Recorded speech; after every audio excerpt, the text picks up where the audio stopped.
বাবা!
Welcome to week 8 of Structure Analysis 1, taught by Professor Amit Shah. I am Trisha Chakraborty, one of the course teaching assistants. I am a PhD student at the Indian Institute of Science, Bangalore. I'll start with a brief recap as always. Phase 1, consisting of the first 6 weeks, were about analysis of determinate structures. In week 1, we looked at the basics, the types of internal forces, which are of four categories: bending moment, shear force, torsional moment, and axial force, and common classification of elements which involve truss, beams, and frames. And today, I think we are going to look at frames and boundary conditions: hinged support, roller support, fixed support, etc. And structural indeterminacy, which is again a very relevant topic to today's lecture as well, because we have from last week we have started looking at indeterminate structures. And bending moment and shear force diagrams of beams, how to draw that. It's very a very important topic, one of the most important topics.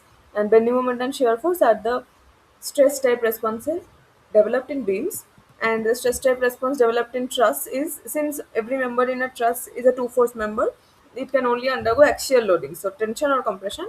So solving all the member forces of the truss along with the sign, so along with knowing whether it is tension or compression, that is enough to know the stress type response in the entire truss. We also, before that, we looked at the idealization of trusses and stability of trusses, and solving member forces in a truss using method of joints and method of sections. Week 3, where moved on to the principle of virtual work and the unit load method, which determines displacements at all the nodes of the truss. So that is the displacement or the strain type response. And week 4 and 5 were about the displacement of strain type responses for beams, which means since a beam is loaded transversely, the deflected shape of the beam in the transverse axis is what we want to know. For at any given cross section, we want to know the vertical deflection.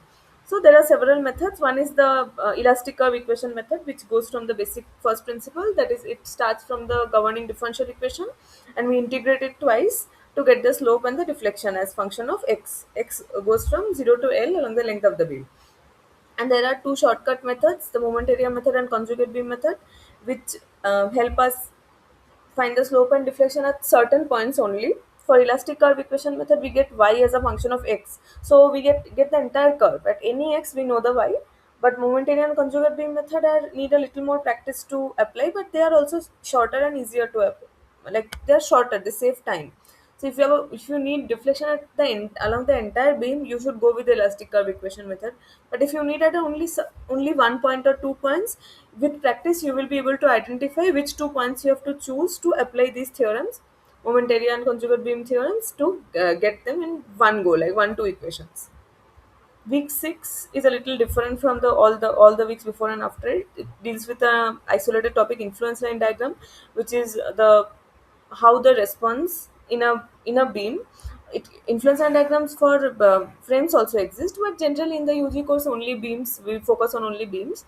So ILD of beam basically says how any particular stress response, like the reaction at a particular point or the shear stress at a particular point, will vary as a unit load moves along the length of the beam.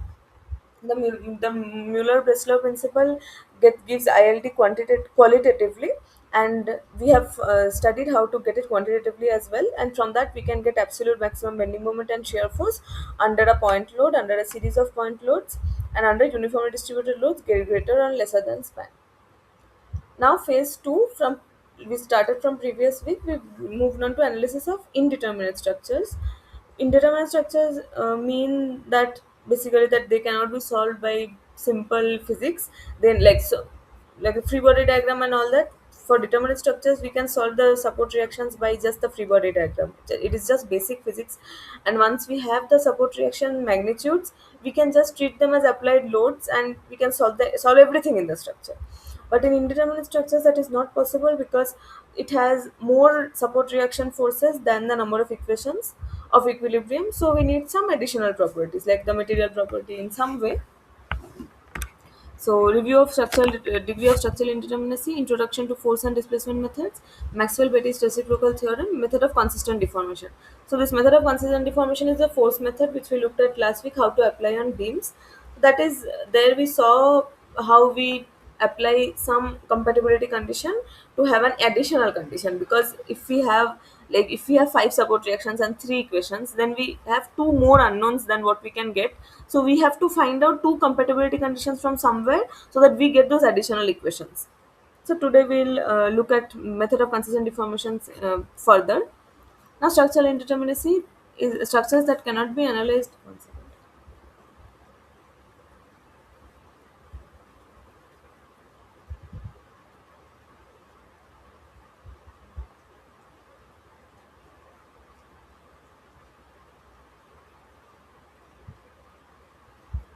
Structures that cannot be analyzed using statics or equations of equilibrium only are called indeterminate structures. They require other material properties to be solved. The degree of indeterminacy is equal to number of unknown reactions minus the number of equations of equilibrium. External indeterminacy is total number of independent support reactions minus total number of available equations of static equilibrium, which is 3 in the 2D plane. Or in beams, sometimes we say 2, because if the beam, generally beams do not have any do not undergo any axial loading, so the sigma fx equal to 0 is effectively a non-existent equation, because there is no force in the x direction at all. So you can say that we just have two equations of equilibrium, that is sigma fy equal to 0 and sigma mz equal to 0. And internal indeterminacy is total number of internal reactions minus available equations of equilibrium, and the degree of structural indeterminacy total is the summation of the two.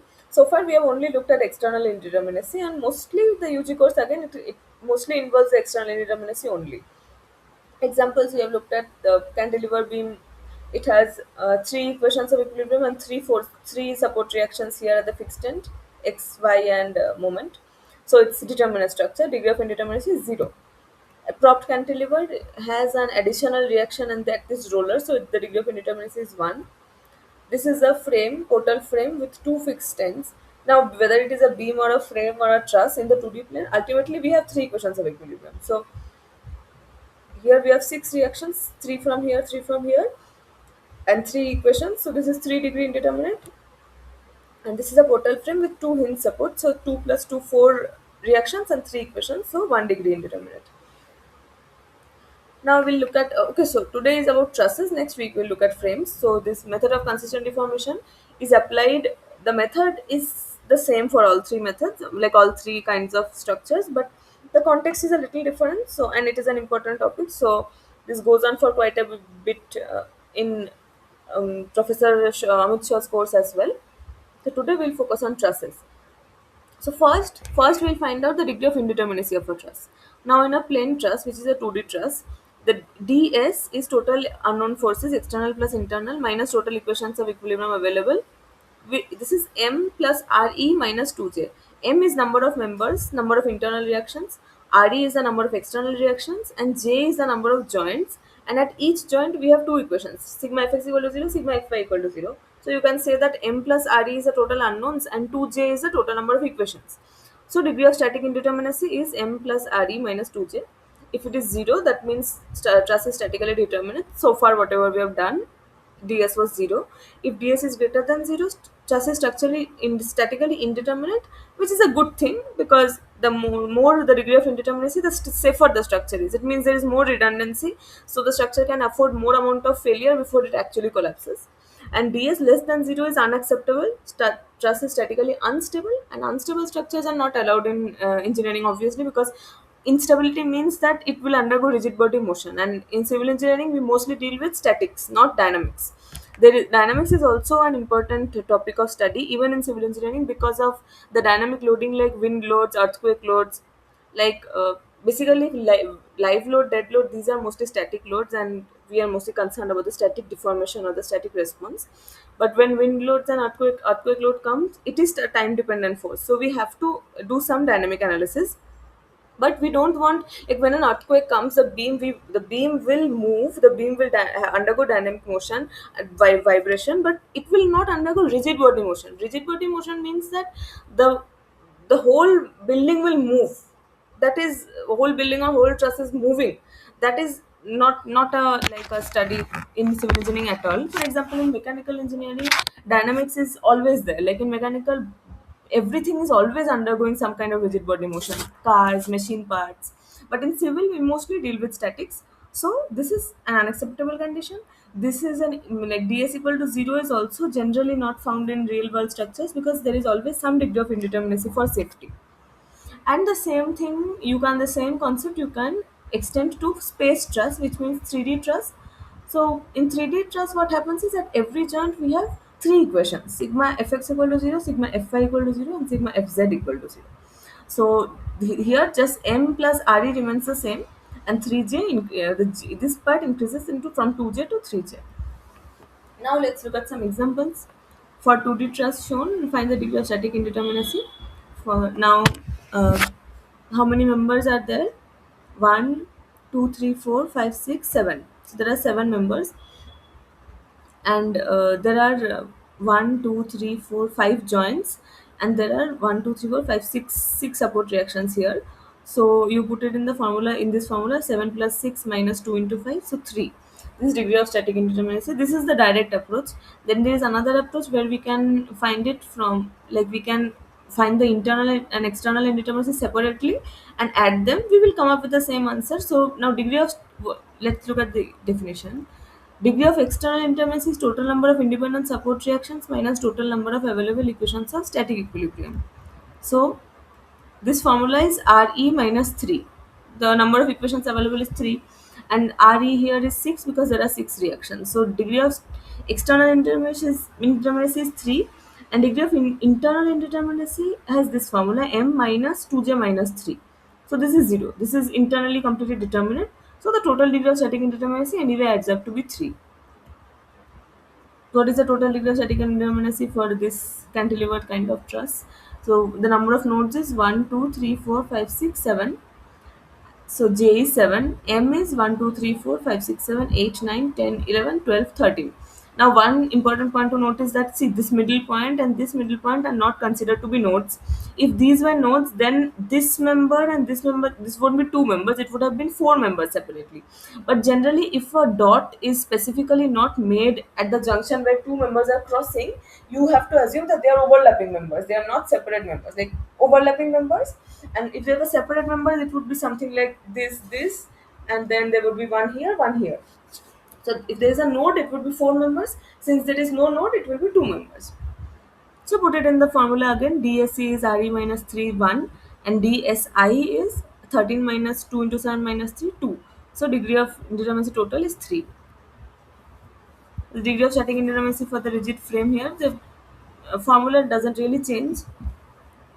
Oh no, sorry, I'm sorry. The formula does change here because for, actually, I shouldn't go into frames right now because I have not shown the formula. But I'll tell you what the formula is. The formula here is 3m minus Re minus 3j. Is this RR will come into later. 3m here because in a truss, the number of unknown internal reactions is equal to the number of members, because every member is a two force member, so it just has a uniform tension or compression.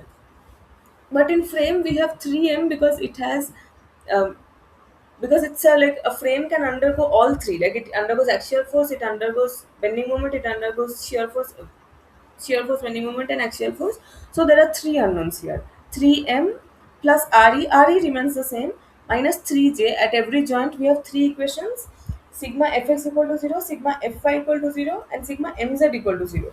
Don't confuse this with the 3j in 3D truss. In 3D truss, at each joint we have three equations, and three equations, all three are translational equations: sigma fx equal to 0, sigma fy equal to 0, and sigma fz equal to 0. But for 2D frame, these three equations are two translational and one rotational fixity. And this RR is an additional term which we have to add if there is an internal hinge. So this will be 1, since there is one, since 2 members are meeting at an internal hinge, this RR will be 1. If three members met at an internal hinge, RR will be 2. So putting in the formula, we get it is 6 degree indeterminate. For this frame, m number of members is 11. If there's an internal hinge, you have to consider these are two separate members. So J is 8, RE is 3, RR again is 1 because there are two members meeting an internal hinge. And there is another as well. If there are any closed loops, then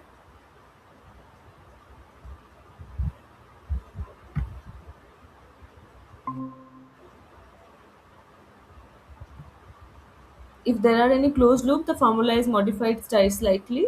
So there are four closed loops here. So we put this in this formula and get this. We'll look into this topic in a little more detail next class when we will focus on frames. Today it is about trusses. So 3D hybrid frames, the formula changes. This m becomes 6m because in every member we have three translational and three rotational unknowns. We will look at it next class. Okay. These are all frame problems. Okay. Now, just a brief recap of the force and the displacement type methods again because it is a very important concept. Force compatibility or flexibility type methods. Redundant forces are chosen as unknowns, and additional equations are obtained by considering the geometric conditions imposed on the deformations of the structure, which are called compatibility conditions. And the type there are many types of methods of many specific methods which follow this framework. Method of consistent deformation, which we are looking at, virtual work unit load method, strain energy method, method of minimum potential energy, flexibility matrix method. So in the general UG course, only the first method is studied for trusses, beams, and frames.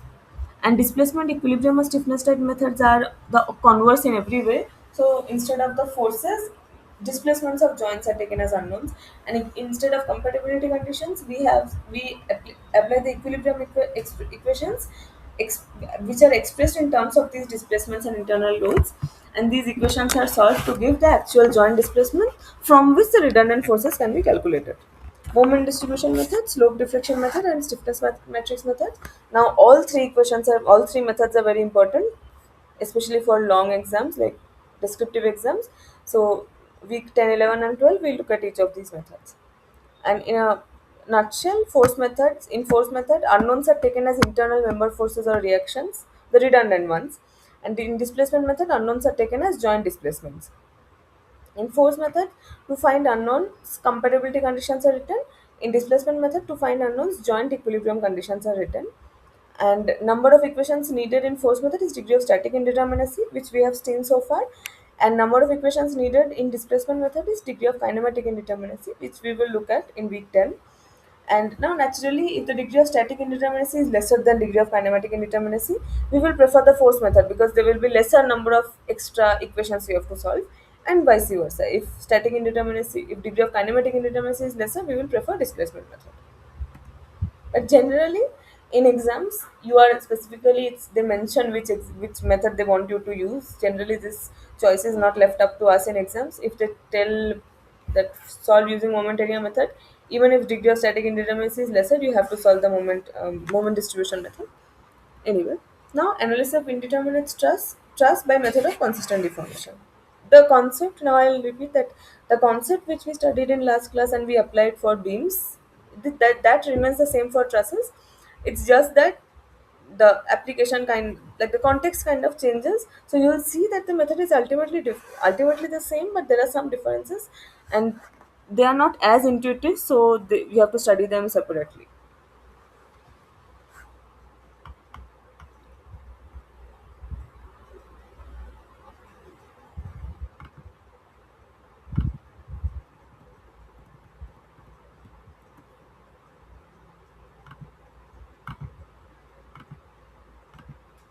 Okay, I hope there are no questions so far. Then I'll move on to the example.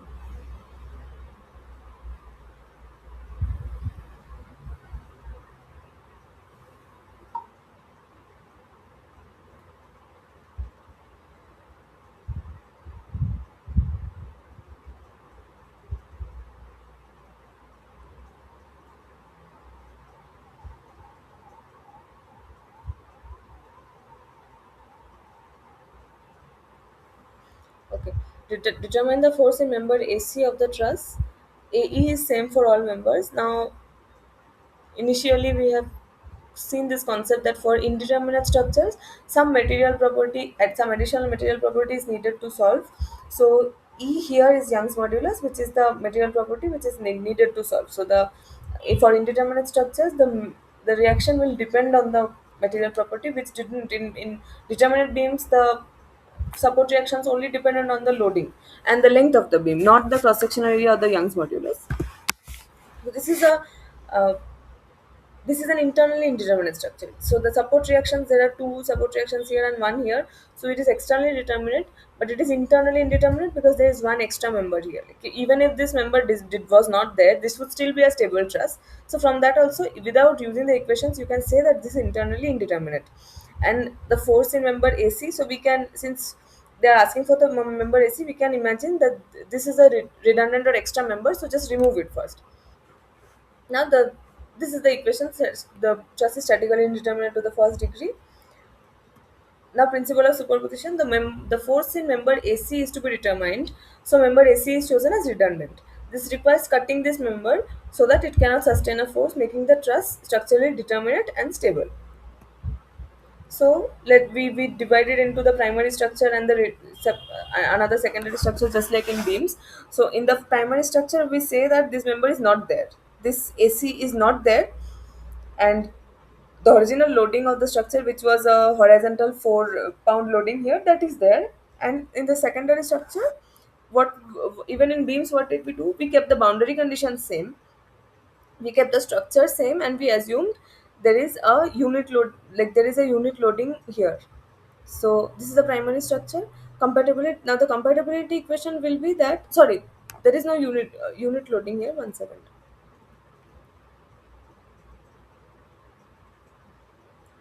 Yes, there will be a unit loading along this member. So ultimately, the compatibility equation will be that if AC member does not actually exist, then what will happen is that the point A and the point C are free to displace respective relative to each other. But since there is actually a rigid member between A to C, A and C are forced to move together. So A and C cannot come closer or go far away from each other in that direction. Along AC, since AC is a rigid member, we have to, with reference to member AC, we require the relative displacement delta AC, which occurs at the ends of the cut member AC due to 400 pound load, plus the relative displacement of this structure caused by the redundant force acting alone, be equal to 0. So this delta AC plus capital AC, small AC, we'll look at what these terms mean. They have to add up to become 0. So even what okay, I'll go into the beam to show you the analogy.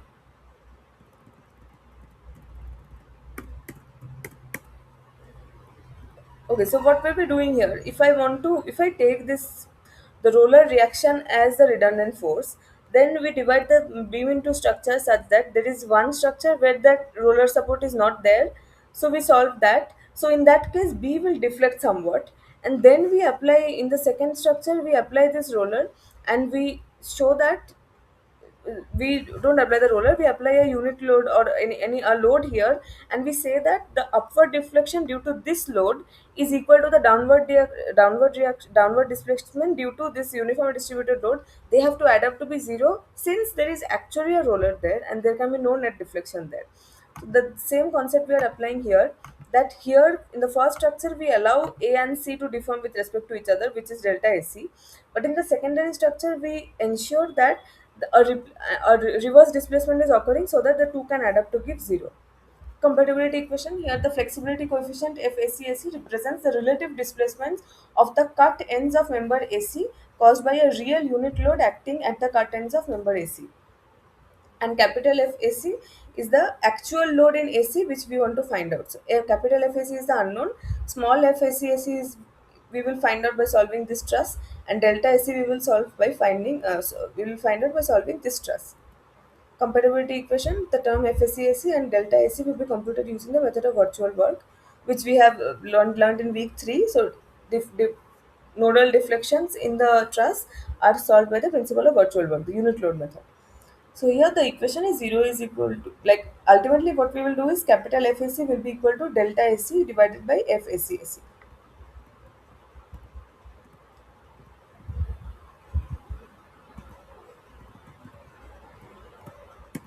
So here, first we solve the truss, and these are both determinate trusses. We will solve now this truss does not have any AC here, and this truss has a known one loading unit loading here. So it's both are determinate trusses. So first we solve the number forces. After that, you remember the way we applied unit load, we had made a table, and this was the formula that the load, the P system of forces and the K system of forces, and then we multiplied by length divided by AE and added them all up. So delta AC is the deflection between A and C, like this, from the unit load method. This is we get to be this. And for FACAC, we require application of real unit forces acting on the curtains of member AC and virtual unit forces acting on the curtains of member AC. This is basically the same system repeats twice, because in already in virtual in unit load method we needed to we needed to replace the structure with a unit load thing, and here the FACAC system itself is a unit load system, so that same thing gets multiplied here, n squared L divided by AE. So here we get this 34,156 by AE. So substituting the data, we get FAC, that is the magnitude of compression or tension in FAC, that is 324, and since we end up with a positive value, AC is subjected to tension as assumed. Using this result, the force in the other members can also be found by by equilibrium. Since once the actual force in AC is found out, you can just treat that as a separately applied load, and then it is a determinate structure. Now you can solve everything there. Okay, so let's summarize the steps. Procedure for analysis. Determine the degree of indeterminacy. The redundant is the support reactions and or forces in bars. It depends. Now, if the previous structure was internally indeterminate but externally determinate, so you couldn't have taken a support reaction as a redundant force. We had to take an internal member. And similarly, if it was externally indeterminate, we had to take a support reaction as indeterminate as the redundant force. Number of redundant forces is equal to degree of structural indeterminacy. Follow similar steps that is used for beams and frames, but we use following compatibility conditions: delta 10 plus delta 11 x1 delta 12 x2 and is equal to 0. Forget about the settlement. And so this is here if there are two redundants. So these are the formula here. S is the actual system at the response in the actual system. U1 is the response in the system with the unit loading in the direction of the first redundant, and U2 is the response in the system due to a unit load in in the direction of the sense of the second redundant. And the lengths and all of this that are self-explanatory. This delta T is due to difference in temperature, and you can ignore all that. Whatever we have done in this problem is generally what is expected, straightforward. So here this analysis of trust, this is internally determinate, but this is externally indeterminate because there are one, two, three, four support reactions. So you can take one of the support reactions like this roller support. You can take as a redundant structure as a redundant force. So you remove that force in the first structure. In the second structure, you add a unit load here, just like we did before. So this is the S system, and this is the U1 system. There is one redundant. So S we solve the truss for the first system of loading, and U1 is the response in all the members due to the unit loading here. When we ignore this 40, of course, in the in the unit truss equivalent, we remove the for actual applied loading, and then we apply the formula S. The SU1L, we calculate U1 square L, and then we find this. This has both this has two degree of redundancy. So one of these members is extra, and there are two reactions here, so one of the support reactions are also extra. So there are two redundants. We have to split the structure into three systems. This is the S system, which is the original one, but we have removed one force here, and we have removed the vertical force also here. So this is the original structure. U1 has a unit load here in the vertical direction because we have removed the vertical restraint, and this U2 has a unit force along this member that we have removed. So then we will again apply the same formula, like we will solve all these systems separately and just go systematically and find the x1 and x2 as a simultaneous equations. There will be two equations. Okay. So that's how we apply method of consistent deformation in trusses. And next week we'll look at how to apply that in frames.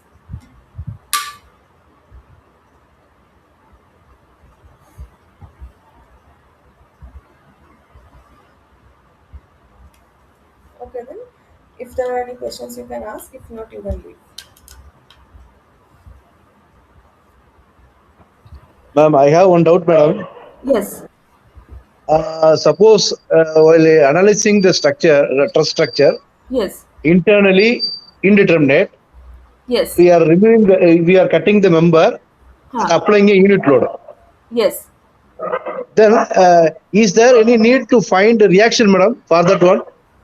Yes, you have to find the reaction because when you are like the in the formula we have that sigma, like to find out the in Hmm. unit load method there is the p system of forces and the k system of forces we have to solve. Then the formula is sigma p into k into l by ae. So to Madam, find, sorry. right, you follow Okay, that. madam. Okay, madam. So to Follow, find follow, follow it. P forces and K forces, we need to solve the support reaction. Otherwise, how will you solve the member forces in the truss? Oh. So to So, apply the Johnson method of sections, you need to solve the support reaction first. okay, madam. Okay, okay, okay. Ma'am, one more question, madam. Yes. During the attending the assignment, Hmm. there will be some sort of negative signs, minus 6.06 or plus 6.06. Which one is more correct? How to we have to fix the values? Because I'm having minus 6.06, but in that answer they are having the plus 6.06. That See, sign convention I have doubt from. actually, generally, technically, this shouldn't happen because sign convention should not be a universal thing. Sign convention, they should allow us to define sign convention for every problem, like you have done. But generally, it is accepted that tensile force is positive and compressive force is negative. Okay, okay. So if you Okay, got, why you should, I am saying, ma'am, please, ma'am, during the objective type of question, one yes. is plus 6.06, another one is minus 6.06. So you have In that got, yes, but you will have assumed it to be tension or compression, and you ended up with a sign. So first you interpret it. See, yeah, if you took tension, if you assumed it to be tension and you got minus 6.06, that means it was actually compression. In yeah, that yeah. in that case, take the negative answer. But if you assumed it to be compression and got it negative, that means it was actually tension. In that case, take the positive answer. Like just interpret it first. If you get tension, give plus. If you get compression, give negative. Oh, just take an opposite direction. Yes. Yeah. Ma'am, another question, ma'am. I Hmm. have a very basic question. During the examination, ma'am, Yes. they will be ask objective type question or conventional type question, ma'am. Oh, I'm actually not sure about that, but I think no, I am not. I'm not sure about that. You should. Yeah, yeah. But why I'm asking is because we are practicing only as a attending assignment by only the objective type, madam. The assignments only have objective type questions. Yeah, we are attending only objective type questions Okay, assignment. then probably the exam will be the same type, but I would suggest that mail the NPTEL. There will be some mail ID in the website. Ask them, Okay, they will respond. If you okay, okay. all the assignments are objective, it will probably be objective, but still confirmed once. Okay. That's all my question, ma'am. Thank you, thank Thank you, you. Thank you. Next week we'll talk about frames. Thank you. thank you, ma'am. Thank you.